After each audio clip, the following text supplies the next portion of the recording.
It is finally happening. The nightmare scenario that preservationists and physical collectors have been screaming about for the last decade is no longer a conspiracy theory. It is official corporate policy. Less than 24 hours ago, Sony dropped a nuclear bomb on the global gaming market. They didn't just announce a new console revision, they announced the complete and total death of the physical video game. Starting right now, PlayStation is a 100% walled garden. No more disk drives, no more used games, no more lending a copy to your friend, and most terrifyingly, no more actual game ownership. Today, we are tearing apart the terrifying economics of Sony's all-digital monopoly. We are going to expose exactly how much money the Blue brand stands to make by slaughtering the secondary market, how the concept of digital licensing means they can legally delete your library at any moment, and why this corporate bloodbath is going to fundamentally change how you invest your money into this hobby. Lock in, because the era of ownership is officially dead.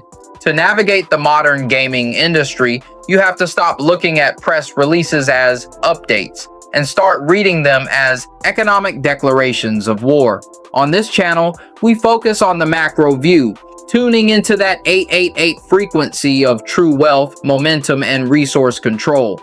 If you don't understand the flow of capital, you will end up renting your own childhood back from a trillion-dollar conglomerate for the rest of your life. When Sony makes a move that wipes out billions of dollars in the physical retail sector overnight, you need absolute razor-sharp focus to understand how to protect your own wallet and your own digital library. When I am up at 3 a.m. cross-referencing Sony's new terms of service with global retail market data, I cannot afford my brain to fog up. I rely on W energy to keep my focus locked into that 888 frequency without the devastating crash later. Before we dive into this corporate monopoly, use code Seemlytuber at checkout to get yours. Elevate your grind and keep your head in the game. Let's get into the hard data. If you want to understand why Sony just pulled the plug on physical media, you only have to look at the math.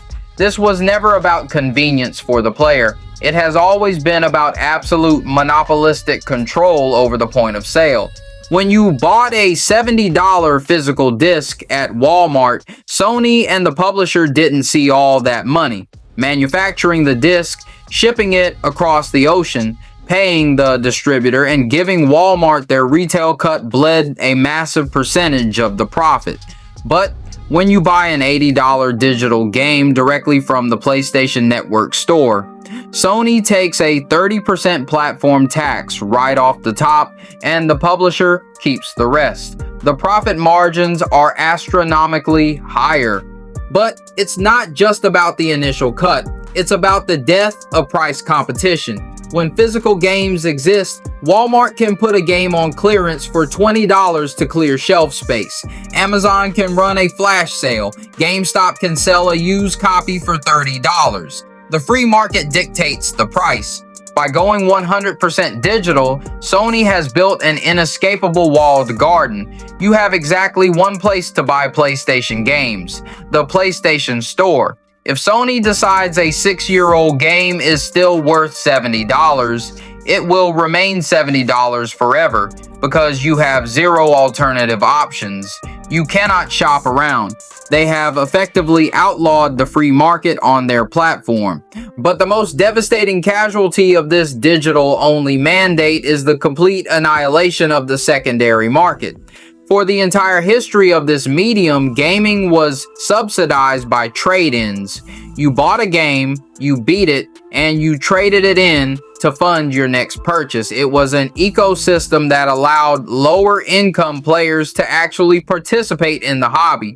If you couldn't afford a brand new $70 release, you waited a month and bought it used for $40. Sony just executed that entire ecosystem. They viewed the used game market as lost revenue. When you buy a used game from a local retro store or from a friend, Sony makes $0. In their eyes, that is a pirated sale. By eliminating the disk drive, they have ensured that every single copy of a game played on a PlayStation must be bought directly from them at full retail price. You can no longer lend a single-player game to your little brother. You cannot buy a bundle of used games off Facebook Marketplace. The games are permanently locked to a single digital account. The social and economic fabric of sharing games has been corporately sterilized, and that brings us to the most terrifying reality of this entire announcement. You need to understand a very specific legal distinction. You are no longer buying video games. You are buying a revocable digital license. When you have a physical disc, you hold the executable code in your hands. Assuming the game doesn't require a constant online connection, you can put that disc into a console 30 years from now, offline, and it will boot up. You own it. When you buy a digital game on the PSN store, you are just buying a line of code on a Sony server that says, yes, this account has permission to download this file. And as we have seen time and time again with games like Ubisoft's The Crew, publishers can and will simply turn off the servers. When they lose music licenses, when the servers cost too much to maintain, or when they just want to force you to buy the sequel, they hit the kill switch. With the death of physical media, the preservation of video game history is essentially over on the console side. 10 years from now, if a massive licensing dispute happens, Sony can legally wipe half your digital library from their servers and you will have absolutely no recourse. The thousands of dollars you invested into that 888 digital library, gone, evaporated into the cloud. So, where does that leave us as Xbox slowly dies under the weight of the AI RAM apocalypse and its own Game Pass failures? Sony has realized they have a de facto monopoly on the high-end console market. They don't have to compete anymore, so they are tightening the leash. For the hardcore 888-minded gamer, there is only one true refuge left: PC gaming.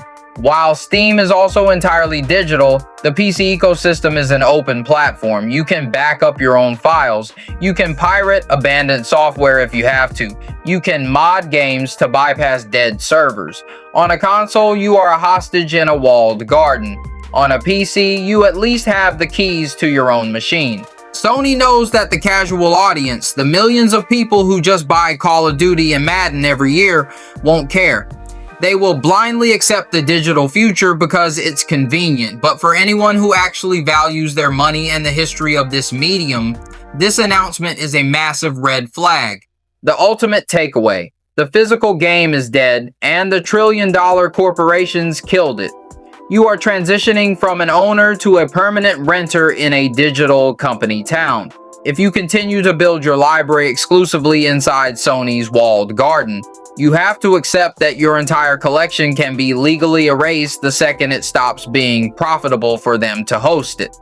The illusion of ownership has finally been shattered. I want to hear from you down in the comments. Are you making the jump to PC now that physical media is dead on PlayStation, or are you accepting the digital-only future?